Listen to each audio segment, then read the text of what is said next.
اسمعوا هذا. À l'époque, notre policier des renseignements généraux apprend qu'un Algérien qui informe un de ses collègues semble bien au courant des attentats qui vont avoir lieu. Cet Algérien, avant chaque attentat, appelait le collègue des RG pour lui dire qu'il allait se passer quelque chose. Et donc, même dans le bureau de ce collègue, on trouvait ça à la fin particulier, parce que quand on a reçu un coup de téléphone de cet individu, il se disait même que ça allait péter. Vous voyez ? Et alors là, évidemment, avec mon camarade, on se regardait en disant, mais c'est quand même étonnant. J'ai compris par la suite que, évidemment, cet individu qui était venu tamponner l'officier français au 5e étage des renseignements généraux était un officier algérien. Ça, c'est clair, puisque pour moi, il avait la méthodologie, et puis il avait la volonté, donc ça ne pouvait être que ça. On pouvait pas, il n'a jamais été arrêté, c'est un individu qui n'a jamais été arrêté, qui n'a jamais été ennuyé, on n'en a jamais parlé, donc c'est fatalement un type qui était couvert par notre hiérarchie, et donc il faisait partie de l'entente entre les services algériens et nous-mêmes. Un officier algérien aurait donc prévenu Paris la veille de chaque attentat. À peine croyable, ce scénario ne surprend pas le juge Marceau. Ça ne sert à rien de commettre des attentats si vous ne faites pas passer le message et si vous n'arrivez pas à contraindre la victime à céder. Donc après, se met en place une diplomatie plus ou moins parallèle. Il faut bien faire comprendre d'où vient la menace et comment on peut y mettre fin en contrepartie de certains avantages. Le régime algérien se serait donc servi du terrorisme pour forcer la France à le soutenir, et l'affaire serait un secret de polichinelle.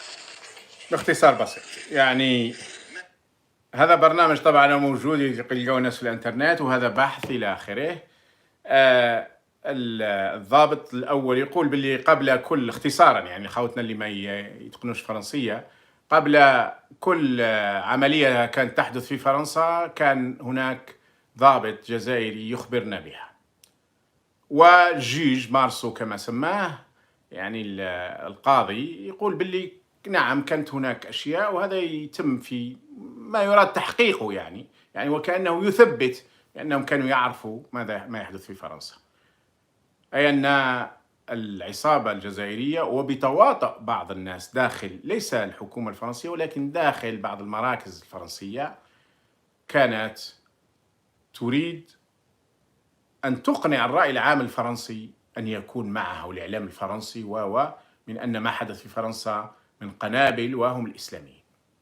الآن الإسلاميين منفذين ممكن، لكن المؤكد من هذا التحقيق، وكان تحقيقات كثيرة وكان كتابات كثيرة، من أنه كان هناك مانيبيلاسيون، كانت هناك طريقة لإحداث ضرر في فرنسا لكي يظل هذاك الدعم يمر، لأن داخل فرنسا أنفسهم، وهذه قالها السفير باجولي اللي كتب كتاب وكنت قدمت لكم قبل حوالي 3 شهور ل 4 شهور، يقول فيه أننا كنا مختلفين داخل المؤسسة الحاكمة الفرنسية ما بين اللي كانوا مع الانقلاب وما بين اللي كانوا ضده. صحيح أن الأغلبية ذهبت مع الانقلاب، لكن كان هناك دائما بعض الناس داخل الاستابليشمنت الفرنسية ضد الانقلاب. مارشياني معروف وعنده تصريح في هذا الاتجاه، وهو كان ثاني رأس في المخابرات.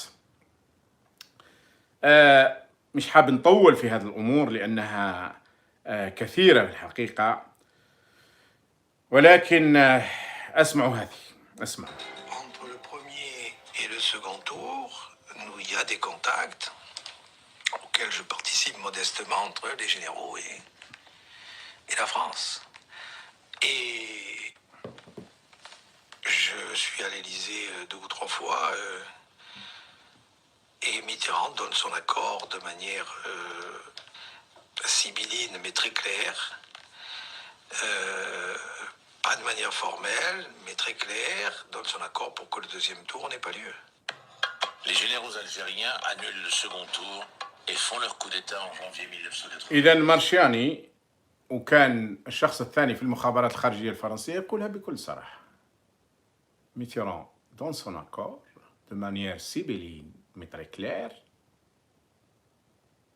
pas de Barbie à Alger. إذا بغض النظر مش حابين ندخلوا كاع في هذا الموضوع، بس حتى لما جبتوا الفيس وهذو جاوا من الفيس وراح من الفيس، أنتم تكذبون على كافة الاتجاهات، في كافة الاتجاهات وعلى كافة المستويات.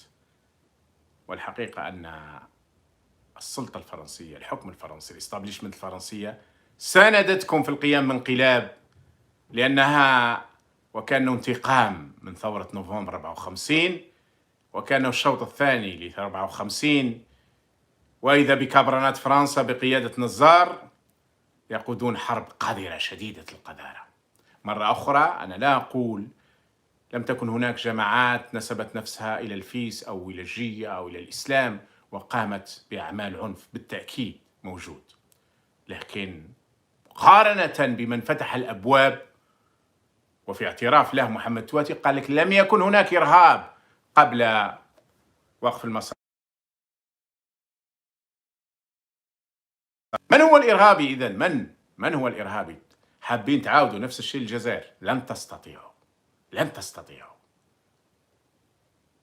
لن تستطيعوا، لا لأن الشعب فاق وفاق كثير والحراك تمدد وأصبح فكرة وأصبح قناعات وأصبح إيمان بأنه بعد الله سبحانه وتعالى هو الذي سينقذ البلاد، وهذا مهم جدا. والسلمية أصبحت قاعدة مركزية أضعفتكم إلى حد كبير باش تروحوا تبحثوا على مشجبات وشماعات تلصقوا فيها إرهاب ما إرهاب.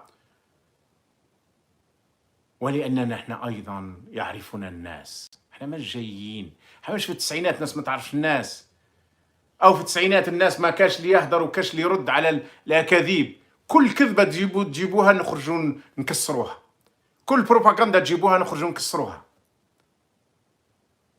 وبتليفون أو اثنين قهرناكم، وانتم اللي عندكم تلفزيوناتكم وعندكم جرايدكم وعندكم ذبابكم وعندكم سفراتكم وعندكم أنصاركم وعندكم داعميكم وعندكم الاستعمار وغير الاستعمار ومن القوى الكبرى. الشعب يصدقنا ولا يصدقكم، الشعب يضحك عليكم ويتمسخر عليكم. كنت رحت شفت التعليقات قلت والله غير نقرأ شوية تعليقات، مهزلة. أغلبية العظمى من التعليقات تهاجم في القناة، قالوا لهم يا أخي نيفو، يا أخي مستوى، يا أخي عقلية، يا أخي وراكم عايشين. قالوا لهم برنامج دحدوحي واحد آخر، والحقيقة أنه برنامج مش برك دحدوحي، أكثر من دحدوحي.